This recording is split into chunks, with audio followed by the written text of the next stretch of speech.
Hema Malini acting में अपना लोहा मनवा चुकी हैं। इनके चाहने वाले करोड़ों में हैं। लेकिन हेमा मालिनी के नाम कई ऐसे विवाद भी हैं जिनका जनता पर सीधा असर पड़ता है। हेमा मालिनी कभी कभी ऐसे बयान भी दे जाती हैं जिसकी वजह से उन्हें ट्रोल भी किया जाता है। लेकिन आज हम हेमा मालिनी के इन विवादों के बारे में नहीं, बल्कि उनसे जुड़ी कुछ ऐसी बातों के बारे में खुलासा करने वाले हैं जिसे सुनकर आप भी हैरान रह जाएंगे। दरअसल वो दौर था जब हेमा मालिनी अपना करियर बॉलीवुड में स्टार्ट करने वाली थी और एक फिल्म की शूटिंग के सिलसिले में वो चेन्नई से मुंबई आई थी। इसी दौरान हेमा मालिनी एक भूत बंगले में रहने के लिए चली गई, जिसके बारे में उन्हें कोई नॉलेज ही नहीं थी। जब वो उस बंगले में रहने के लिए गई तो वहां पर उनके साथ कई भयानक घटनाएं होने लगी। कई बार उन्हें ऐसा लगता कि जब वो सो रही हैं तो कोई उनका गला दबा रहा है, उनके पीछे चल रहा है। चेन्नई से मुंबई आई हेमा मालिनी उस दौरान सपनों के सौदागर नामक मूवी में काम करने वाली थी, जिसमें राज कपूर उनके साथ काम करने वाले थे। इसी दौरान हेमा ने इस बंगले के बारे में सुना, जिसका यूज कभी कभी भानु अथैया ड्रेस ट्रायल के लिए करती थी। हेमा ने जब इस बंगले के बारे में सुना तो वो अपने परिवार के साथ वहीं पर शिफ्ट हो गई और वहीं पर रहने लगी।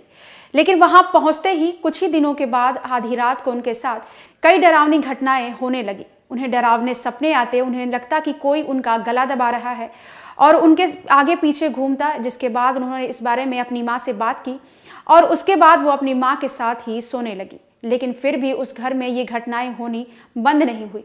लगातार हेमा मालिनी डर के साए में जीने लगी। इस बात का खुलासा खुद हेमा मालिनी ने साल 2018 में एक इंटरव्यू के दौरान भी किया था। तब उन्होंने बताया था कि जिस बंगले में वो रहने के लिए गई थी उस बंगले में राजेश खन्ना भी रह चुके हैं और इससे पहले राजेंद्र कुमार भी रह चुके हैं। उनके साथ भी ऐसी डरावनी घटनाएं होती रहती थी। यही नहीं, इस भूत बंगले के बारे में ये भी बातें सामने आई कि इस बंगले में जो भी रहने गया उसका करियर तो उफान पर था, लेकिन उसकी पर्सनल लाइफ बेहद ही चौंकाने वाली और बेहद ही डरावनी थी। क्योंकि उस घर में जो भी रहता था वो रात को सो नहीं पाता था और उसे ऐसा फील होता कि कोई तो है उस घर में जो भी वहाँ पे रहने जाता उसका गला दबाता, उसके आगे पीछे घूमता। कुल मिलाकर ये कहना गलत नहीं होगा कि उस बंगले को भूतिया बंगला नाम दे दिया गया था, जिसके बारे में हेमा मालिनी को कुछ भी पता नहीं था। क्योंकि हेमा मालिनी उस दौरान नई नई इंडस्ट्री में आई थी और वो चेन्नई से मुंबई आने के बाद उसी बंगले में रहने के लिए अपने परिवार सहित चली गई। लेकिन वहां पहुंचने के बाद जब इस तरह की घटनाएं सामने आने लगी तब हेमा मालिनी काफी डर गई। इस दौरान हेमा मालिनी ने यह भी बताया कि हमें नहीं पता था कि ये बंगला भूतिया है। अगर हमें पता होता तो हम इस बंगले में रहने के लिए कभी नहीं जाते। आपको बता दें कि हेमा मालिनी से जुड़ी ये बात साल 2018 में सामने आई थी। उस दौरान खुद हेमा मालिनी ने अपने साथ हुए इस हादसे के बारे में खुलासा किया था। फिल्मों में अपना करियर बनाने के लिए मुंबई आई थी तो इसी बंगले में रहने के लिए गई थी, लेकिन उन्हें पहले से पता नहीं था कि ये बंगला भूतिया है। जब उन्हें पता चला तब उन्होंने वो घर छोड़ दिया और वो किसी और घर में रहने के लिए चली गई। आपको बता दें कि हेमा मालिनी कई बार विवादों में भी रही हैं। साल 2018-19 की ही बात है जब हेमा मालिनी से एक रेप केस के बारे में पूछा गया। तब उन्होंने कहा कि लड़कियों को अपनी सुरक्षा खुद ही करनी पड़ेगी, उन्हें खुद ही अपनी सुरक्षा करनी चाहिए। हेमा मालिनी के इस बयान के बाद काफ़ी विवाद मचा था। इसके बाद हेमा मालिनी ने मथुरा में दौरा किया। वृंदावन में जो विधवा महिलाएं रहती हैं उनके बारे में भी जब उन्होंने वहाँ पे दौरा किया तब भी कुछ बातें सामने आई थी, जिसके बाद काफ़ी विवाद हुआ था। हालांकि मथुरा से सांसद हेमा मालिनी के चाहने वाले करोड़ों हैं, जिनके बारे में कभी विवाद तो कभी उनकी काम की बातें भी सामने आती रही हैं।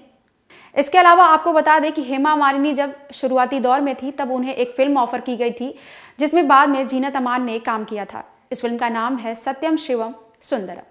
पहले इस फिल्म में हेमा मालिनी को ही लिया गया था। राज कपूर ने पहले हेमा मालिनी को इस फिल्म के लिए साइन कर लिया था। हेमा मालिनी राज कपूर से काफ़ी छोटी थी और वो जूनियर भी थी उनकी, इसीलिए उन्होंने राज कपूर का ये ऑफ़र जो था वो एक्सेप्ट कर लिया। वो उन्हें मना नहीं कर पा रही थी। लेकिन जब फिल्म की शूटिंग स्टार्ट हुई तब उन्हें बताया गया कि जिस तरीके से इस मूवी में जीनत अमान ने जो ड्रेसेस पहनी थी उस ड्रेसेस को लेकर हेमा मालिनी को आपत्ति थी, लेकिन वो राज कपूर को मना नहीं कर पा रही थी। इसके बाद उन्होंने कुछ ऐसा किया जिसकी कल्पना राज कपूर ने कभी नहीं की।